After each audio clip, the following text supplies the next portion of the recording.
તો પહેલો મુદ્દો છે દારૂના સોદાગરો પોલીસને પડકાર ફેંકી રહ્યા છે। દારૂની રેલમછેલ ચાલી રહી છે, તેની વચ્ચે પોલીસને પડકાર। 1960 થી ગુજરાતમાં દારૂબંધી છે, પરંતુ આ દારૂબંધીનું કેવું નાટક કરવામાં આવે છે, કઈ જગ્યાએ કેવી રીતે દારૂ મળે છે તમને ખબર છે। ભલે તમને દૂધના સમયસર મળે, પરંતુ દારૂ તમને સમયસર મળી જાય તેવું આખું નેટવર્ક ગાંધીના ગુજરાતમાં ચાલી રહ્યું છે। અને ગૃહ વિભાગ પોલીસ તરફથી સરકાર તરફથી દાવા પણ થાય છે કે અમે કડક કાયદો બનાવ્યો છે, કડક અમલવારી પણ કરીએ છીએ, અલગ અલગ એજન્સીને તે માટેની કામગીરી પણ સોંપવામાં આવે છે। પરંતુ વાસ્તવિકતા શું છે તમને ખબર છે। આ બધાની વચ્ચે કેટલાક એવા દારૂના સોદાગરો કે જે સીધો જ પોલીસને પડકાર ફેંકી રહ્યા છે સોશિયલ મીડિયાના માધ્યમથી। જી હા, ગુજરાત ફર્સ્ટે આ આખો અહેવાલ આજે દિવસભર દર્શાવ્યો। ગુજરાતમાં દારૂ ઘુસાડવા અંગે ચોંકાવનારો દાવો થઈ રહ્યો છે। ઇન્સ્ટાગ્રામ આઈડીના માધ્યમથી ગુજરાત પોલીસને પડકાર ફેંકવામાં આવી રહ્યો છે। ઇન્સ્ટાગ્રામ પર રીલ બનાવી ક્રિએટરે ચોંકાવનારો દાવો કર્યો છે। રાજસ્થાન ટુ ગુજરાત નામના ઇન્સ્ટા આઈડીથી આ દાવો થઈ રહ્યો છે, જેમાં ગેરકાયદેસર પ્રવૃત્તિના બેફામ વિડીયો મૂકી બેરોકટોક દાવા થઈ રહ્યા છે। પોલીસનું જાણે કે કોઈ ડર ન હોય, કોઈ ખોફ ન હોય તે રીતે ઇન્સ્ટાગ્રામ પર રીલ મૂકવામાં આવી રહી છે। આવા બુટલેગરો પોલીસને ખુલ્લેઆમ પડકાર ફેંકી રહ્યા છે, છતાં પોલીસ તેમની સામે કોઈ કાર્યવાહી કરતી નથી, તે એક મોટો સવાલ છે। સવારથી જ્યારથી આ ઓપરેશન ગુજરાત ફર્સ્ટે બતાવ્યું ત્યારથી ગુજરાતમાં એક સવાલ પૂછાઈ રહ્યો છે કે દારૂની જે રેલમછેલ છે એનું ખરું ચિત્ર શું આ છે। તો અમે હવે તમને જે બતાવવા જઈ રહ્યા છીએ, આજે સવારથી અમે તમને જે બતાવ્યું અને હવે તમને જે બતાવવા જઈ રહ્યા છીએ એમાં ખુલાસો છે કે આખરે ગુજરાતમાં દારૂની રેલમછેલ વચ્ચે અબજો રૂપિયાનો દારૂ ક્યાંથી કોણ કેવી રીતે ઘુસાડે છે। સૌથી પહેલા અમે તમને એ વિડીયોઝ બતાવીએ કે જે ઇન્સ્ટા આઈડી પર રીલના સ્વરૂપમાં મૂકવામાં આવ્યા છે। આજે અમે તમને દિવસભર બતાવ્યા છે, એટલે બધી જ જે રીલ છે નહીં બતાવું, પણ એના કેટલાક અંશો તમને બતાવું કે કઈ રીતે ઇન્સ્ટાગ્રામ આઈડી પર એક રીલ બનાવાય છે, બીજી રીલ બનાવાય છે, ત્રીજી રીલ બનાવાય છે અને એને રોજે રોજ અપલોડ કરવામાં આવે છે। આ અલગ અલગ રીલ છે જેમાં ગાડીમાં દારૂની પેટીઓ જેને કહે છે એ ભરેલી છે અને લખ્યું શું છે, Rajasthan to Gujarat, bootlegger 2 number અને વિક્ટરીની સાઇન। સીધી રીતે એક સમજણો બાળક પણ સમજી શકે કે આ રીલમાં જે શખ્સે આ રીલ બનાવી છે એનો ઈરાદો શું છે। સીધી રીતે ગુજરાત પોલીસને આ રીલ બનાવનાર જે દાવો કરી રહ્યો છે એ એક પડકાર છે।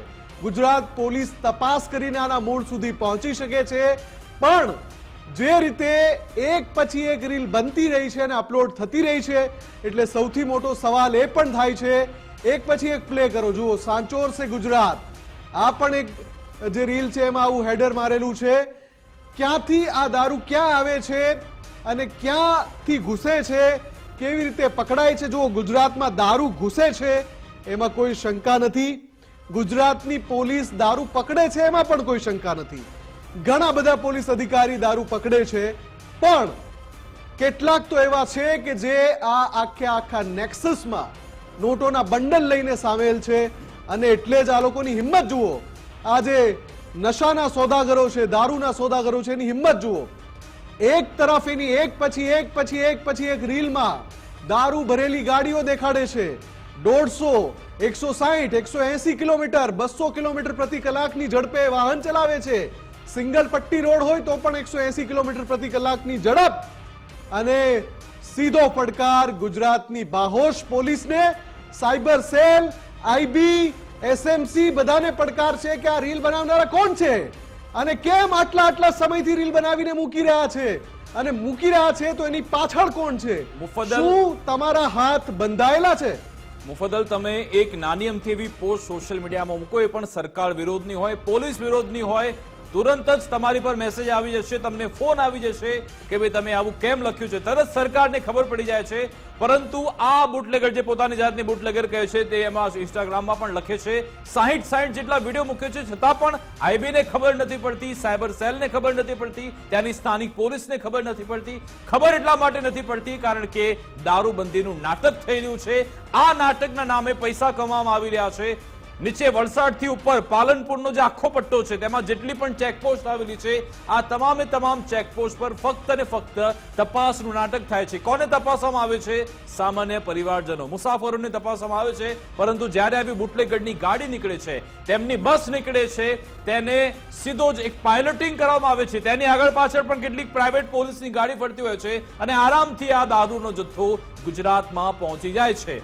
ન માત્ર વહીવટદારો, ન માત્ર બુટલેગરો, ન માત્ર આ ચેકપોસ્ટ પર ઉભા રહેનારા પોલીસ કર્મીઓ, પરંતુ કેટલાક એવા ભ્રષ્ટ નેતાઓ છે જે પણ આ નેક્સસમાં સામેલ છે અને તેના કારણે ગુજરાતની છબી ખરડાઈ રહી છે. અને જો તમારે નાટક જ કર્યો તો પછી આ બધું મૂકી દો ધંધા, તમારે દારૂબંધી હટાવી દો. તમે દારૂબંધી હટાવી એવી ગુજરાતમાં પણ હટાવી દો. નાટક શેના માટે કરો? પોલીસ ઇન્સ્ટાગ્રામ પર ખૂબ એક્ટિવ છે. જી, ખૂબ એક્ટિવ છે. અને તમે એક રીલ મૂકો, કોઈ એવા વ્યક્તિએ કોઈ રીલ મૂકી હોય શેખી મારવા માટે, તો આજ ગુજરાત પોલીસ બિફોર આફ્ટર ના વિડીયો મૂકે છે. સ્ટન્ટ કરતો કોઈ વિડીયો હોય તો બિફોર અને આફ્ટર, પછી પોલીસે સરભરા કરી હોય એ વિડીયો મૂકે અને એની રીલ બનાવાય. કેમ ભાઈ? મહિનાઓથી આ રીલ મુકાઈ રહી છે, એની તપાસ શુદ્ધા નથી થઈ રહી. અને તપાસ થઈ રહી છે તો પછી આ રીલ કેવી રીતે મૂકે છે? અને તમે તો વિદેશમાં જઈને પકડો છો આરોપીને. તમારામાં તો ક્ષમતા છે, વિદેશમાં પણ પહોંચી જાવ છો. રાજસ્થાનના સાંચોર જિલ્લાથી, અને જો આ રિવોલ્વર સાથેની રીલ, અને શું લખ્યું છે એમાં? પૈસા ફેક તમાશા દેખ. અને પછી બીજું એવું લખ્યું છે કે જે નડશે એને 6 ની 6 ગોળીઓ ઉતારી દઈશું. આવું તો ઘણું બધું લખ્યું છે કે જે સંપૂર્ણપણે ગુજરાત પોલીસની આબરૂના ધજાગરા ઉડાડી દે. તો પછી આની તપાસ કેમ નથી થતી? અને જો તપાસ થઈ છે, રાજસ્થાનના સાંચોરમાં જઈને તપાસ થઈ છે, તો પછી આ રીલ મૂકવાના સિલસિલા પર કોઈ રોક કેમ નથી લગાવી શકતું? શું કોઈ લગામ નથી? શું આ એવી ગેંગ છે કે જેના સુધી ગુજરાત પોલીસના હાથ ન પહોંચી શકે? હું નથી માનતો કે ન પહોંચી શકે. ગુજરાત પોલીસના હાથ ચોક્કસથી પહોંચી શકે. શું ગુજરાત પોલીસ કોઈના દબાણમાં છે કે આ ગેંગ સુધી હાથ નથી પહોંચી શકતા એના? શું કોઈ દબાણમાં છે કે ગુજરાત પોલીસ કાર્યવાહી નથી કરી શકતી, જેવા દાવા કરવામાં આવ્યા છે? હું ફરીવાર કહું છું કે ઇન્સ્ટાગ્રામ આઈડી પર અલગ અલગ રીલ બનાવીને, અલગ અલગ એટલે કેટલી? 2-5 નહીં, 20, 30, 50 રીલ બનાવેલી છે. કોઈમાં દારૂ છે, કોઈમાં ગાડી છે જેને પોલીસ વાળા આગળ રહીને એને રસ્તો કરી આપે છે, કોઈમાં હથિયારો છે. આ બધી રીલ જે બનાવાઈ રહી છે, રોજે રોજ મહિનાઓથી મુકાઈ રહી છે. કેમ ભાઈ કોઈ તપાસ નથી? કેમ કોઈ લગામ નથી? કેમ કોઈ રોકી શકતું નથી? કેમ આની ઉપર કોઈ પણ પ્રકારનું અંકુશ નથી? ઘણા બધા સવાલ છે આ રીલના કારણે થઈ રહ્યા છે. પણ હવે આપણે બતાવવું છે, સમજવું જોઈએ મુફદ્દલ, કે પોલીસની છબી ખરડાઈ રહી છે. આમાં ગુજરાત પોલીસ પર સીધી આંગળી ચીરાઈ રહી છે કે ભાઈ તમે હપ્તા લો છો, તમે પૈસા લો છો. જો આ છબી તમારે સુધારવી હોય તો પછી આ તમારે કાર્યવાહી કરવી પડશે અને એક આવા તમારે સોગંદ લેવાની જરૂરિયાત છે કે હવે આપણે આ બધું બંધ કરવું પડશે, નૈતિકતા બતાવવી પડશે, પ્રામાણિકતા બતાવવી પડશે, તો થશે. અને બીજા સૌથી મહત્વના સમાચાર મુફદ્દલે, સૂત્રો તરફથી જાણકારી એ મળી છે કે છેલ્લા 2 વર્ષમાં એક ગેંગ સક્રિય થઈ છે અને આ ગેંગનું નામ છે બિશ્નોઈ ગેંગ. ગુજરાતમાં જે દારૂ ઘુસાડવામાં આવી રહ્યો છે તે અંગે આ મોટો ખુલાસો. છેલ્લા 2 વર્ષમાં આ બિશ્નોઈ ગેંગે અબજોનો દારૂ ઠાલવ્યો હોવાની વિગતો સૂત્રો તરફથી પ્રાપ્ત થઈ છે. રાજસ્થાનના સાંચોરથી બિશ્નોઈ ગેંગ કાળો કારોબાર ચલાવે છે. બિશ્નોઈ ગેંગના અનેક સાગરીતો પોલીસના હાથે ચડી ચૂક્યા છે. અત્યાર સુધી જે કેસ થયા છે તેમાં અનેક નામ સામે આવ્યા. છેલ્લા 2 વર્ષમાં જ કોણ કોણ ઝડપાયું તેનો પણ મોટો ખુલાસો, જેમાં એક બાદ એક નામ સામે આવી રહ્યા છે. બિલકુલ. આ જે રિપોર્ટ છે એ વિકાસ આપણા સંવાદદાતા બંકિમનો રિપોર્ટ છે. બંકિમે આ તમામ જાણકારી આપી છે કે રાજસ્થાનના સાંચોરથી ગુજરાતમાં જે દારૂ ઘુસાડાય છે એમાં સૌથી મોટું નામ કોઈ ગેંગનું હોય તો બિશ્નોઈ ગેંગ છે. અને જે વિગતો આપ ટીવી સ્ક્રીન પર જોઈ રહ્યા છો, આ બધા જ લોકોને ગુજરાત પોલીસ ઝડપી ચૂકી છે. એટલે કે એમને ખબર છે કે આની લિંક ક્યાં સુધી છે, આના તાર ક્યાં સુધી છે. સવાલ એ થાય છે કે આ વિનોદ ઉર્ફે વિજુ સિંધીને ઝડપ્યો, પછી એ ફરાર થઈ ગયો તો ગુજરાતમાં ઠાલવવાનું નેટવર્ક ઠપ થયું. આખો ઘટનાક્રમ છે આ તમે જે જોઈ રહ્યા છો એ. તો આ બધું જે થયું એની તપાસમાં ખબર પડી કે આમાં બિશ્નોઈ ગેંગની એન્ટ્રી થઈ ચૂકી છે ને અબજો રૂપિયાનો દારૂ બિશ્નોઈ ગેંગ ગુજરાતમાં ઠાલવે છે. એટલે વિકાસ, શું બિશ્નોઈ ગેંગ સુધી પોલીસના હાથ નથી પહોંચી શકતા? અને એક આનું સવાલ એ આખું પણ થઈ રહ્યો. નેટવર્ક છે વડોદરા, જામનગર, રાજકોટ, સુરત, આ બધી જગ્યાએ એસએમસી એ રેડ પણ કરી છે અને કેટલાક આ ગેંગ સાથે જોડાયેલા લોકોને ઝડપવામાં પણ આવ્યા છે. પરંતુ તમે જેમ કહ્યું, પોલીસના હાથ ક્યાંક ટૂંકા સાબિત થઈ રહ્યા છે, ટૂંકા પડી રહ્યા છે, કારણ કે કોઈનું પ્રેશર છે, કોઈક એવા વ્યક્તિઓનું પ્રેશર છે જેના કારણે બેફામપણે ગુજરાતમાં દારૂ ઘુસાડવામાં આવી રહ્યો છે. અને સિક્કાની બીજી બાજુ આ બધી વાત તો કરી, ભ્રષ્ટાચાર, આ બધી, પરંતુ આ દારૂના કારણે મુફદ્દલ કેટલા પરિવારો તહેસ નહેસ થઈ ગયા. ડ્રિંક એન્ડ ડ્રાઈવના કેસના આપણે આંકડા જોઈએ તો પરિવહન મંત્રાલય પોતે આંકડા આપ્યા છે કે ગુજરાતમાં જે અકસ્માત થાય છે ડ્રિંક એન્ડ ડ્રાઈવમાં, આખા દેશમાં ત્રીજા ચોથા નંબરે ગુજરાત આવે છે ડ્રિંક એન્ડ ડ્રાઈવના કેસમાં. એટલે કે દારૂની જે બધી છે તેના કારણે અનેક પરિવારો હતા ન હતા થઈ જાય છે, પરિવારોનું જીવન બરબાદ થઈ જાય છે, તેમનું ભવિષ્ય નર્કમાં જતું રહે છે. એની પર પણ ધ્યાન રાખવાની જરૂર ગુજરાત છે. પોલીસના જે જાંબાજ અને વીર જવાનો છે જેમણે શહીદી વહોરી છે પોતાની ફરજ જી. નિભાવતા, એ શહીદોનું અપમાન આ જે ઇન્સ્ટા આઈડી પરથી રીલ બનાવીને પડકાર ફેંકનારા છે એ કરી રહ્યા છે. એ શહીદોનું અપમાન ગુજરાત પોલીસના એ તમામ બહાદુર, જાંબાઝ અને ઈમાનદાર ઓફિસરનું અપમાન આ લોકો કરી રહ્યા છે. કેના કારણે? કેટલાક ભ્રષ્ટ પૈસા ખાવ પોલીસ કર્મીના કારણે, કેટલાક ભ્રષ્ટ પોલીસ અધિકારીના કારણે, અને સાથે સાથે આ જે દારૂડિયા, જે તમે કહ્યું કે સડક પર લોકોને કચડી મારે છે, એ તમામ જે લોકો મરી ગયા, જેમનું મોત નહોતું ત્યારે, એ નિર્દોષ લોકોના મોતના કારણે એ ગુજરાતની જનતાનું અપમાન પણ આ લોકો કરી રહ્યા છે.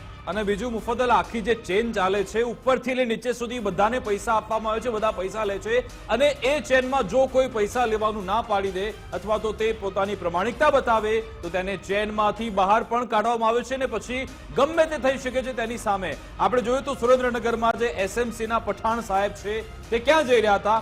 તે દારૂ ભરેલું જે એક ટેન્કર હતું, ટ્રક હતું, તેનો પીછો કરી રહ્યા હતા. તેમને ટીપ મળી હતી અને તે કામગીરી કરી રહ્યા હતા અને પછી સમાચાર આવ્યા કે તેમનું મોત થઈ ગયું છે.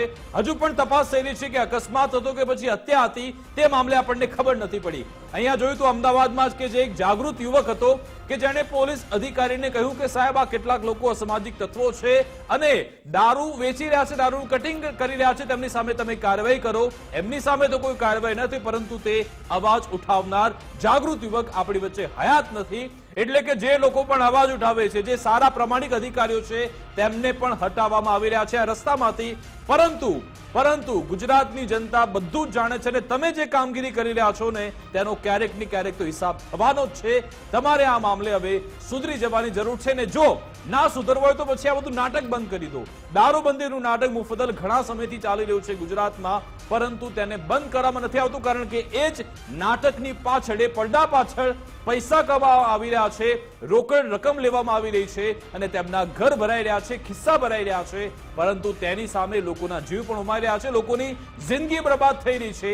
તે તમારે વિચારવાની જરૂરિયાત છે. આગળ વધીએ બીજા મહત્વના મુદ્દા પર.